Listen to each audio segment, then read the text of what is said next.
Hey y'all, welcome back to lesson 2 of our color theory unit, where we are learning all about color, and we are also using critical analysis to respond to different prompts. We are thinking before we answer, and we are using art vocabulary to analyze, judge, and use visual cues, all that stuff. So today is all about the actual art making, art production. Remember that Miss Lyric's art room is a Champs classroom. Our conversation level is definitely going to be a level 1. You're going to be pretty excited about using your materials today, but remember to be respectful of the other people around you working. If you need help, don't forget you've got your family, you've got me, and you've got your own breath for help. Remember, in, out. Okay, we are going to today our activity is painting and or coloring. So depending if you have paints, you can use those, or if you do not, you can use crayons. And we're going to move to get our supplies. That's our movement. Remember, you can always pause the video and get your wiggles out. And we are going to participate. P is for participation, making sure we complete our work. There will be a part where you are painting. Well, if you are painting, listen carefully.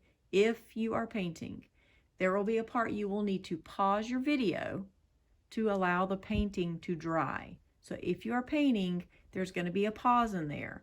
So that might be a good time to get a snack. Then come back and complete your artwork once the painting is dry. Once we participate, complete our artwork, we need to make sure we take a picture of it and upload it to Canvas using the blue submit button. Has to come through the blue submit button. Once we do all of that, we will be successful and we can answer all of our I can statements for this unit. Let's go. Now that we've talked about emotions, let's see if colors have them. Before we start adding any color, let's make sure we have all our supplies ready. We need a bottle cap. Here's some examples. I'll talk about those in a second.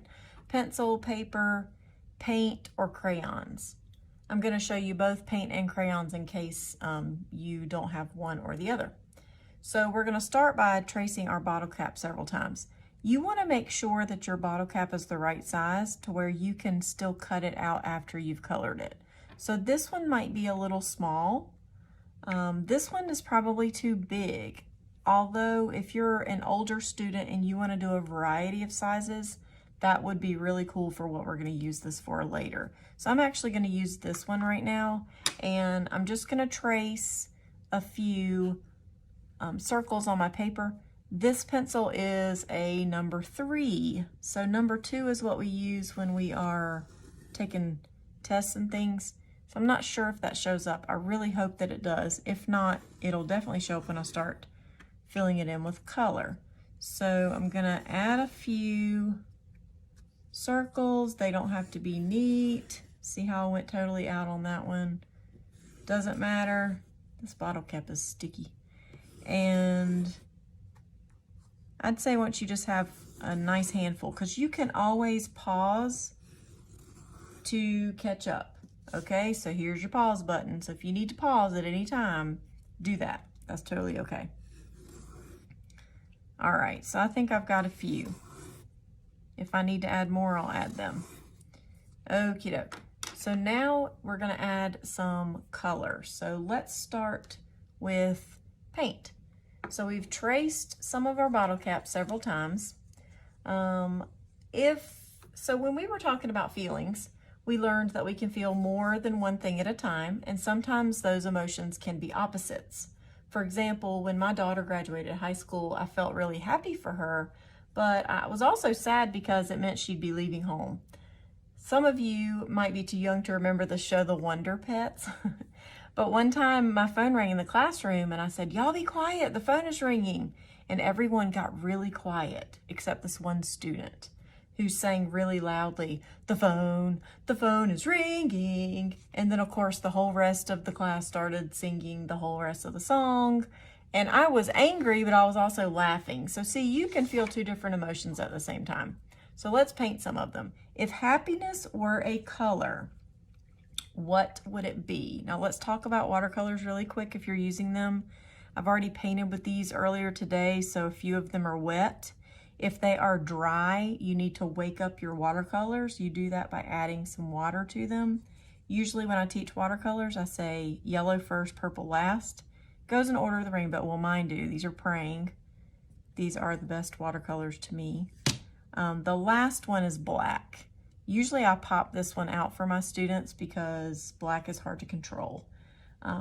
Of course, this is your artwork, so if you feel black for one of the emotions, then use it, but I'll show you how to control it so that it doesn't go crazy. So what did I ask you? I asked you if happiness was a color. Okay, well, please don't pick the same color as me if you feel differently. But for me, happiness is yellow. So I'm gonna paint. It's okay if I go outside of my lines. And you can see this is kind of dark because that paint palette, that cake, was already woken up, so it has a lot of paint in it.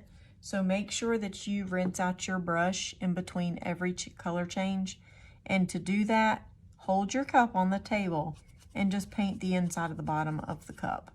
Okay, if you want to get rid of water, remember we don't tap like this because it shoots water everywhere. We drag it across the mouth of the cup. Okay, but I want some water because some of my paints might be still a little sad, or not sad, but tired. They've gone to sleep. So speaking of sadness, let's do that one next. So I've got happy. So what does sad look like? Okay, well, if you watch the movie Inside Out, those colors, those feelings had different colors, but for me, sadness is brown.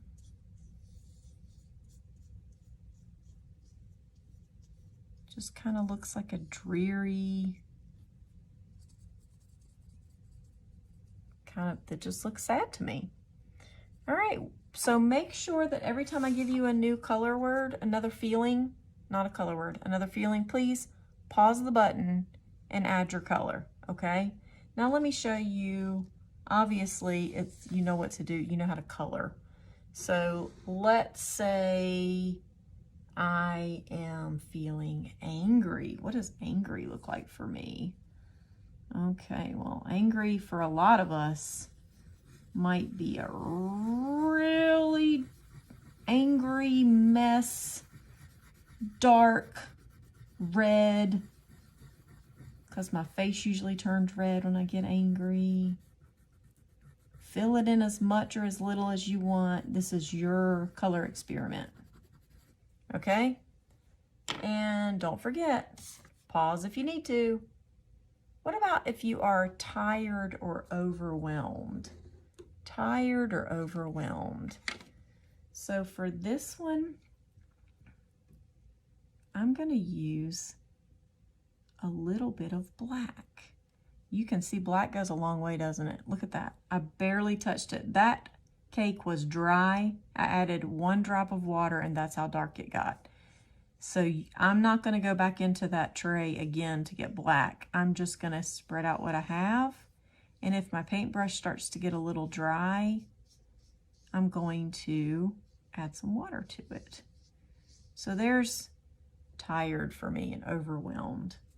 I'm going to rinse out my brush. Now you can see I did not use a whole lot of paint because it didn't change my color of my water. If my water now looks really, really dirty, pause the video. If your water looks dirty, pause the video, push the pause button, wash this out, and go get some fresh water. All right. How about lonely? What does lonely feel like to you? What color do you think lonely is? I'm not really sure. I guess,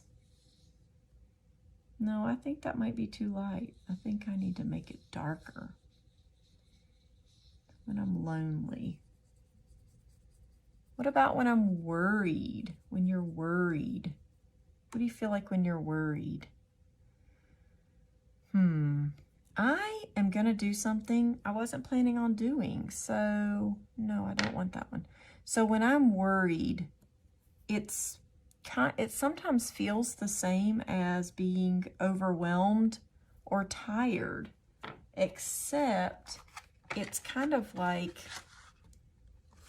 here's where line is going to help us. It's kind of like my brain is this. So maybe that's worried or stressed or frustrated. Frustrated could definitely be that. I am just frustrated. I have definitely been frustrated during COVID-19 pandemic. What about when you're silly? Silly. When you're feeling silly, I think I want to do. And I really am thinking I want to add some line to that also.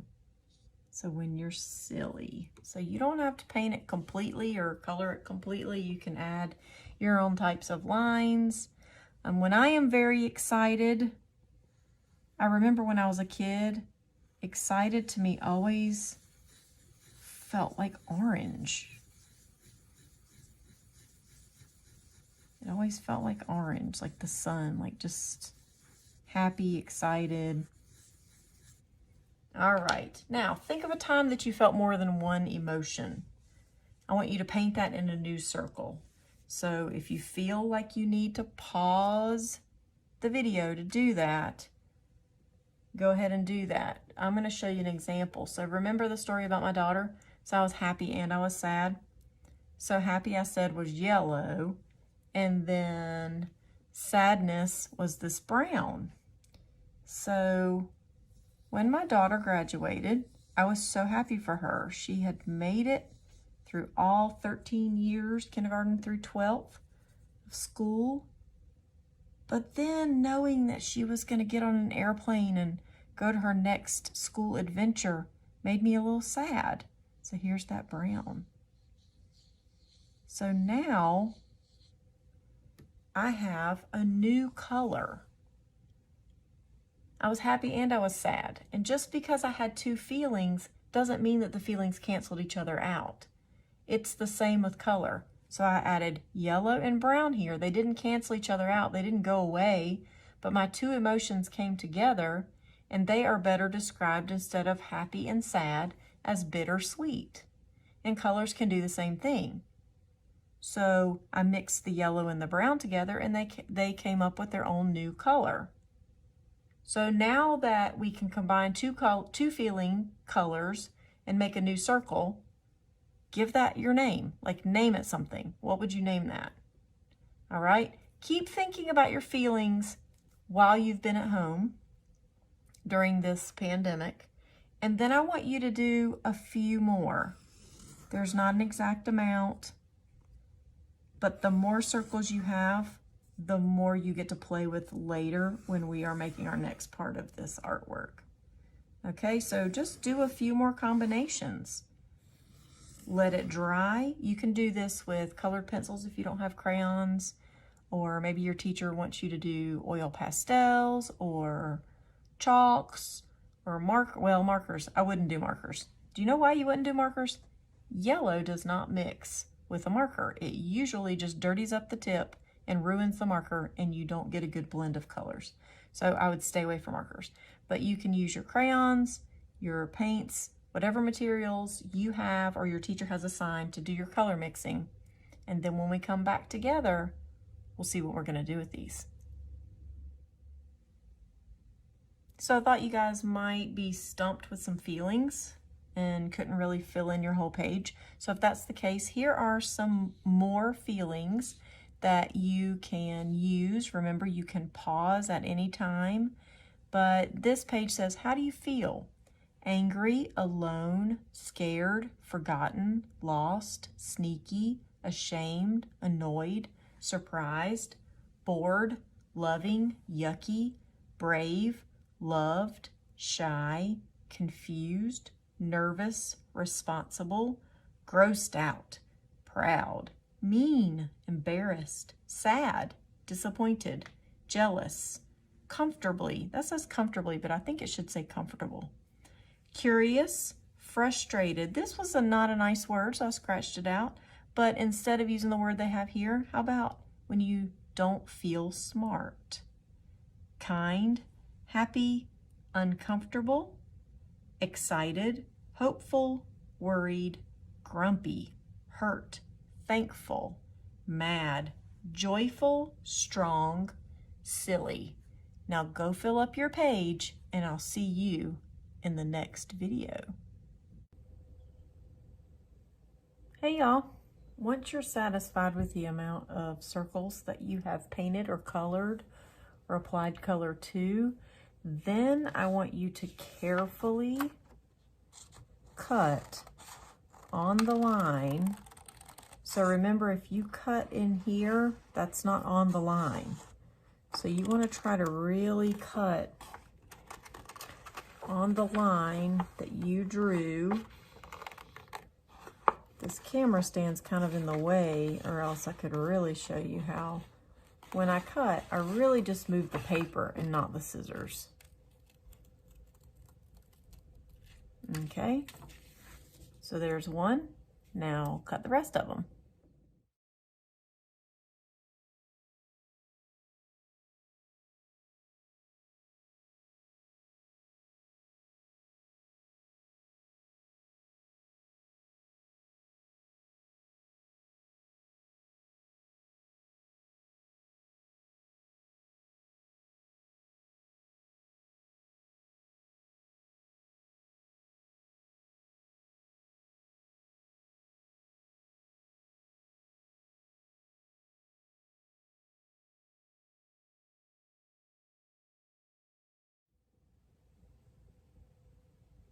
Once you have everything cut, then you're going to take a piece of paper. You can take a solid piece of paper, or you can take a piece of white paper. And I used drawing paper, and I added some crayon markings to it. And I really wanted to continue with this feelings thing. And so I really was kind of drawing what I was feeling. So I was feeling a combination of frustration, but then calm. So frustration that we have to even think about teaching art like this. I wish that I were, on a carpet, crisscross applesauce with my students, having a family meeting, getting ready to share and, have community art, but our world has kind of paused, our old normal, until we can make sure that we're all well. And this is what we have to do now. And so that causes me a lot of frustration, but then making art and sharing it to other people and sharing it with you guys gives me peace and calm. So I've cut out all of my circles, and now you just want to arrange them into a composition. So what does composition mean? Composition is the way that you arrange the pieces of your artwork so that they create balance, so there's not everything on one side, or they can create a point of emphasis. Like here, if you look at this right away, you might see the point of emphasis be in this centerpiece, or you might be drawn to the outside. So you're thinking about how are you going to arrange your elements. And so I was thinking about this, and I'm thinking about moving the kind of pushing out the more frustrated and unhappy colors. Not because they're not valid. They are very valid, and I need to continue to feel them and, honor them. But, oh, see, I don't like how that is there. That might need to do something else. But, you want to give them a name, but then you also, and acknowledge them, but then you want to move on to try to give yourself a sense of peace. So my mom's favorite color was yellow. My favorite color is pink, and those things give me happiness. And we can see that there's not a whole lot of contrast here, pink on pink. So maybe I'm not gonna do that way. Maybe I'm gonna create some other kind of, this one kind of reminds me of the earth. So you just want to arrange your circles in a way that is pleasing to you, that is a good composition. Okay, let's talk about glue really quick. If you're using a glue stick, remember you don't do this. You only need this much. You just put, that's all you need. If you're using real glue, remember you don't need a ton, just a few ladybug dots.